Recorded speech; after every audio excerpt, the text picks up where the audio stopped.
Hi everyone and welcome to the Audiophiles. I'm Steve. Glad you could join me again today. This is a good one. If you're a true audiophile, I'm going to pick 5 of my favorite and best sounding audiophile pressings from the 1970s and 1980s. Ones that are true analog, cut right from the master tapes. So yeah, I'm excited to sort of break down sort of the albums, talk about the albums a little bit, and then talk about the sound of each album as well. And I think I'll number them. I think I'm going to go through, 5 through my favorite all the way to 1. So yeah, I mean, it's going to be fun. Hopefully you guys enjoy these. Hopefully it doesn't cost you too much money after you watch this video and go out and get these albums. But anyways, again, thanks for watching. And if you haven't already, stop right there, look down. You'll see the subscribe button. Subscribe to my channel. It helps me a lot.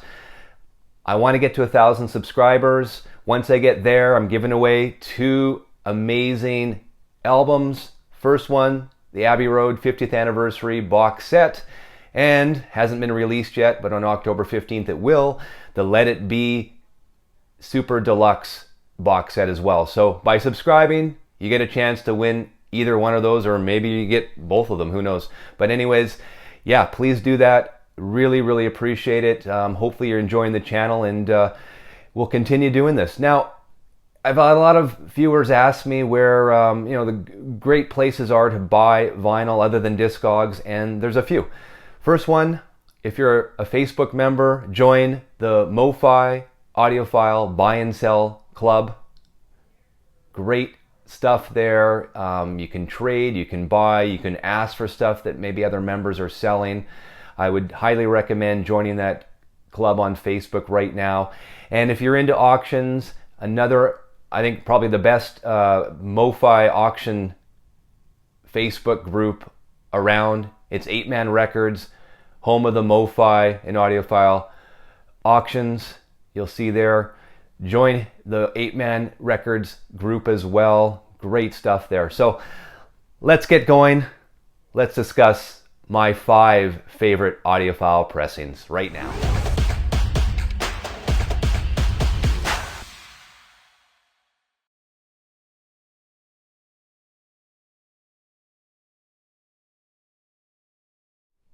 My number 5 pick of the best sounding true audiophile pressings of the 1970s and 80s. First one, number 5.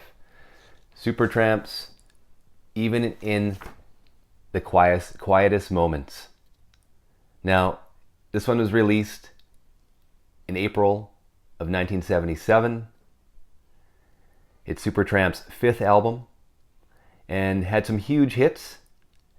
You'll remember Give a Little Bit, which was had some big airplay on a lot of the FM channels back in the 1970s, and Fool's Overture, which again had a huge airplay, FM airplay as well.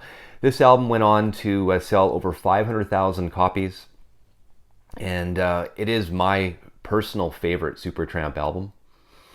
Now, this album is interesting.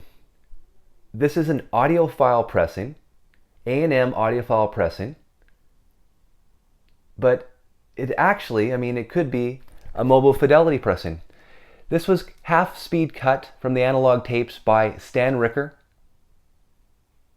and this was for the Canadian market. So, half-speed cut by Stan Ricker on JVC Super Vinyl, same vinyl MoFi used as well. So, I consider this my Canadian MoFi version. So, even in the quietest moments, sounds great. I love the piano. I love the way the vocals sound.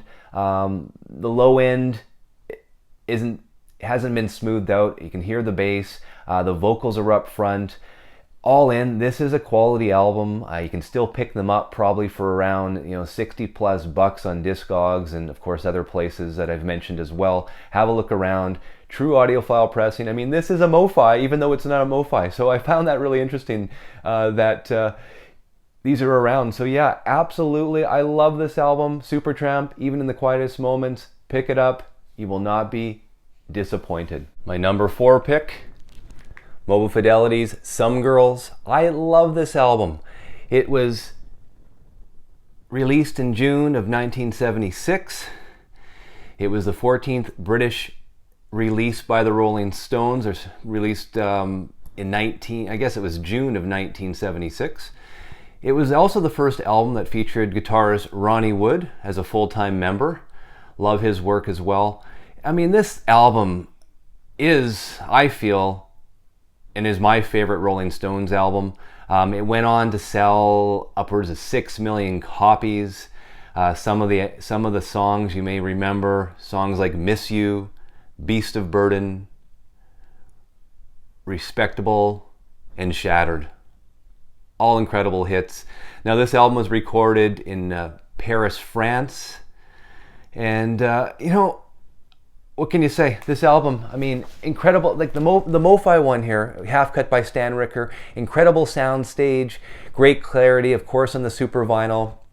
I mean, you drop the needle on this one. You hear Charlie's drums, so crisp. And the drums aren't overpowering. The bass is there. And, the vocals, again, they're clear and crisp and smooth. This is a real rock and roll album. You got to turn this one up to appreciate how well it was mastered by Stan Ricker and Mobile Fidelity.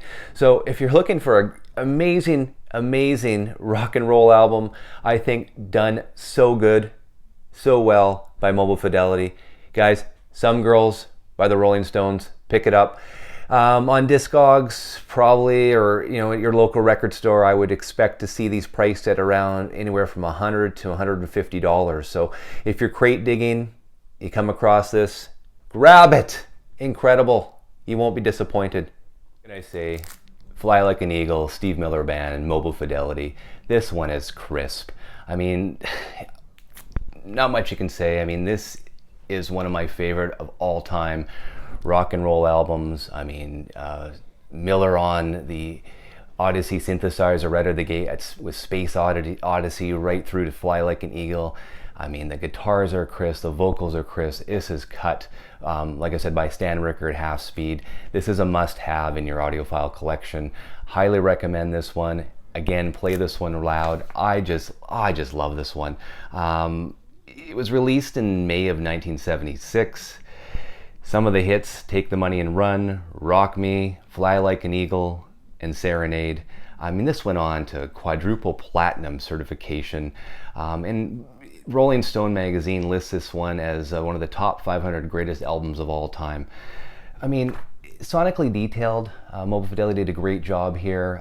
Everything is balanced and crisp, and great sound stage using, of course, the Super Vinyl by JVC. You can pick these ones up on Discogs still, anywhere from $60 to about $125 as well. So have a look.